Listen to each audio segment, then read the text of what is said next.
Right that there. thing, the staff and staff and snakes. Yeah. Oh. No, these are not built-ins. These are actually files that they used. Oh.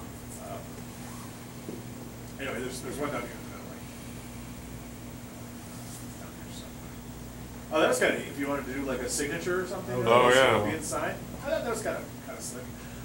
That would be quite a bit of work to do. You'd have to Replicate. You'd probably draw the final and one. start taking it away. Yeah, start taking things away. You know, erasing bits. You know, you're obviously not going to draw that in Imagemagick. Oh yeah. Right? I would use GIMP or something for that to kind of draw freehand on a tablet or something, and then start with that GIMP. start erasing. You know, looks like that's what they're doing. Kind of erasing pieces of it. Anyway, these I don't know what they're doing here, but they didn't produce anything interesting. That's how they created the K, right? Oh, maybe that's maybe that's what they're doing. Oh yeah, I think you're right. Anyway. These, Big web page.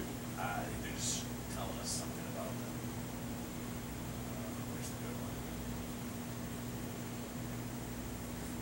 Well, that was kind of neat. It kind of creeped me out the first time I saw it. Yeah. Oh, this one. You know, if you want to do one of those. Oh, jeez. Oh, Microsoft League.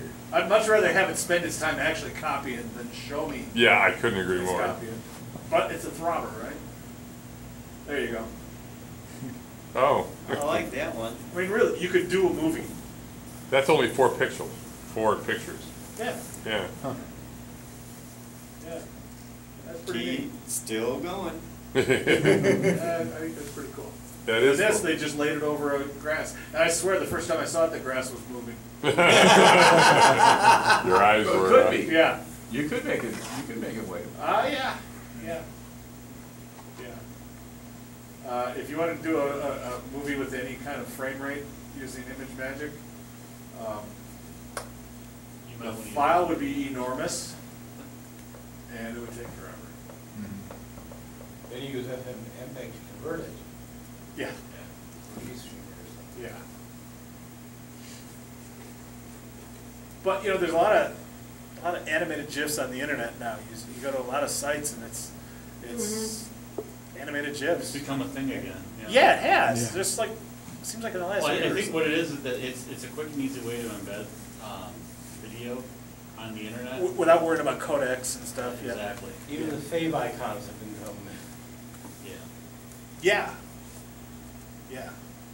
You can create fave icons. Anybody create fave icons for their Yeah, done it a couple for their times. websites? I've tried, but I've always had problems doing it. Like it pixelates when other ones Well, I it's see only don't it's only what, pixelate. 14 by 14 or something. It's Yeah. weird. 16 by 16 Is that what it is is? in .ico format. Yes. Imagemagick will create an ICO format. Is there an Oh. example? But there's not much you can do in 16 pixels. pixels, yeah. But It amazes me some of the things people do. Yeah, like our site has the penguin. You can actually see what it is. Yeah. Even though In it's so 16 small. pixels. Yeah, on the Well, MUG it's because site. there's Yeah. aliasing Yeah. and stuff, but it's not a lot of room to No. show. To do shading and things. Yeah. Yeah. Yeah, I mean, you know, that's. Yeah, I think we started that image up in I'm sure we did.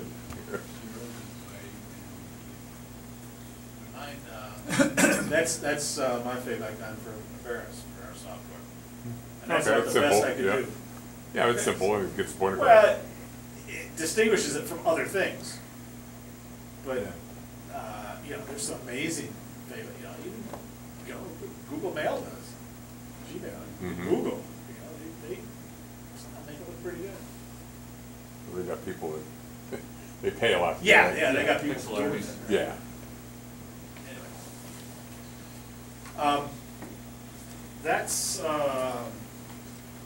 That's the extent of my portion of the talk. Wow, it's 8:15 already. Any questions? I got one, but if it's going to take too long, you don't have to explain it now. When you were talking about changing the size of images or trimming, Yes. like you did, I've got actually a project right now where we've got a bunch of images of cars, and some of them have a banner across the top that we want trimmed out of it. Okay, because it says seller's photo or something. Yeah. And not all the pictures have it.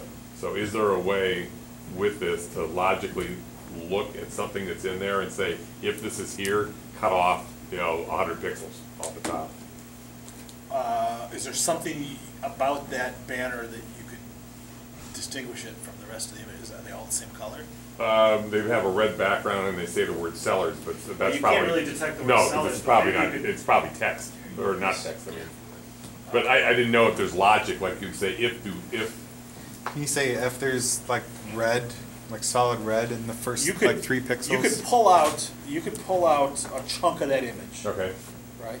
And then you'd be able to, like you're saying, if the first 3 lines, if the background's red.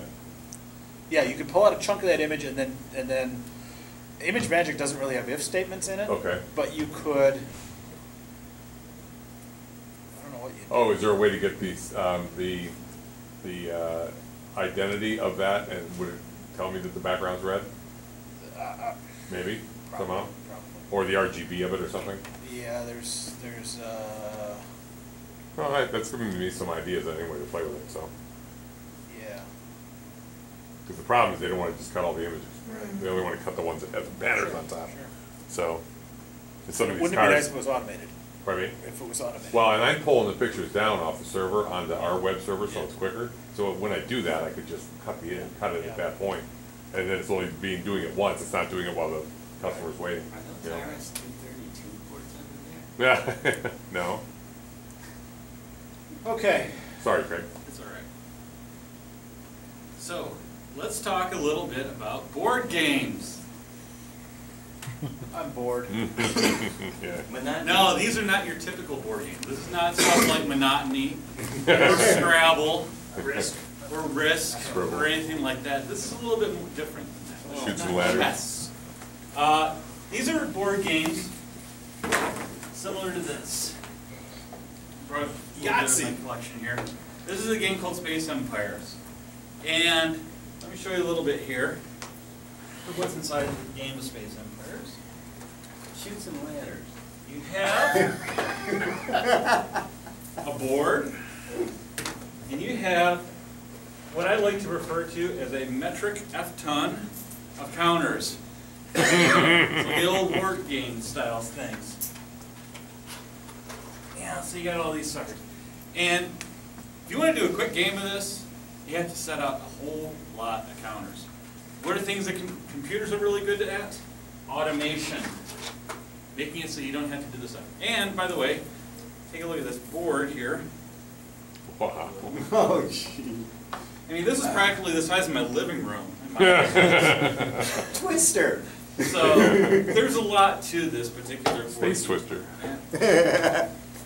So, got a lot of hexes, got a lot of counters. But the nice thing about Yeah. this, too, is that the company that makes this, GMT Games, gets it. And by gets it, I mean they make a lot of their games available on the internet. They're an old wargaming company. This game is somewhat of a war game, in a sense, but not entirely. And I'll show you why. Two-dimensional space. It's not three-dimensional space. It's two-dimensional space, hex, combat, very heavy on combat. Meeting lemmings. Look at that. That's another one of their games. But again, they're really cool about making their stuff available online. And I'm going to show you this package. I didn't even introduce it yet, called Vassal Engine. Vassal Engine is a way for people to play board games of this ilk, and also this ilk as well. I didn't actually open this particular one. It's a game called Urban Sprawl that we'll talk about later. Online. So what I can do, say this is my name and this is my password. Let's see. All right. Start a new game offline. And let me do a solitaire game, Doomsday Small. This is me going up against a Doomsday machine. That's it. Okay. All right, well, let me cancel. All right. So the solitaire game, And it should come up with a setup screen in a few moments. Unfortunately, this is based in Java, and Java on this particular laptop is about the slowest thing known to man. But it's a lot quicker on my home machine. And as you can see too, there's a lot of real estate that's up there. You need a very large monitor for some of these particular games. What do you mean by very large? Very large as in like lots of pixels. Like As in 32 inch. megapixels. Many megapixels. Like I got a 1920 monitor at home. So an HD monitor. 1920 is okay. Or higher. 1920 is pretty good, yeah.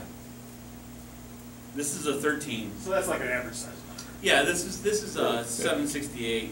Yeah, it's height not big, monitor. not That's big in Jim's world. No, I mean Jim's, you know, you got those what, 27-inch monitors. 32. Okay. So where can we get Vassal? You can get Vassal over at vassalengine.org. VASSALENGINE.org.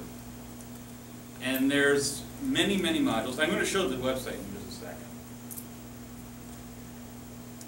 Here we have an approximation of this board game on here. You know what, let me show the website. Another nice thing about